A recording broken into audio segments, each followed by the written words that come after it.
अन्यायकारक शक्तीपीठ महामार्ग रद्द, अन्यायकारक शक्तीपीठ महामार्ग रद्द, शेतकरी एकजुटीचा।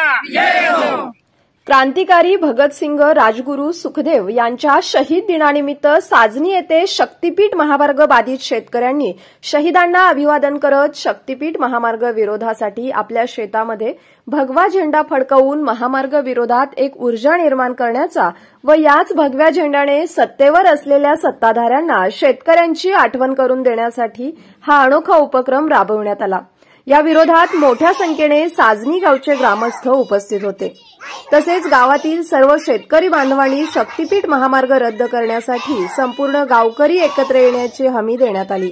या प्रसंगी श्री जबुकुमार चौगुले, शिवाजी पाटील, महादेव जाधव, पाटील सर, कृष्णात कांबळे, आप्पासो पाटील, दिनकर कांबळे यांनी शक्तीपीठ महामार्ग विरोधात प्रखर मार्गदर्शन केले। तसेच साजनी गावचे सरपंच शिवाजी पाटील यांनी गावातून जाणाऱ्या शक्तीपीठ महामार्गास गावकऱ्यांच्या वतीने संघटित होऊन विरोध करण्याचे अभिवचन दिले। तसेच श्री कृष्णात पाटील म्हणाले, मुख्यमंत्र्यांकडून जमिनीच्या मोबदल्यात 4 पट रक्कम देणार असल्याचे सांगितले जाते, पण कशाच्या 4 पट रक्कम देणार हे शेतकऱ्यांना अजूनही स्पष्टपणे सांगितले जात नाही। हे सर्व लाडक्या कंत्राटदारांसाठी वेगवेगळ्या अफवा पसरवित असून अशा अफवांवर विश्वास ठेवू नका। आपली भूमिका स्पष्ट आहे की कोणत्याही परिस्थितीत शक्तीपीठ महामार्गाला जमीन द्यायची नाही।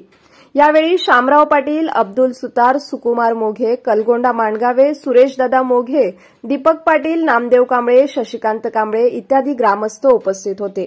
तर विजय पाटील यांनी उपस्थितांचे आभार मानले। आवाज कोल्हापूरसाठी सायली मराठे।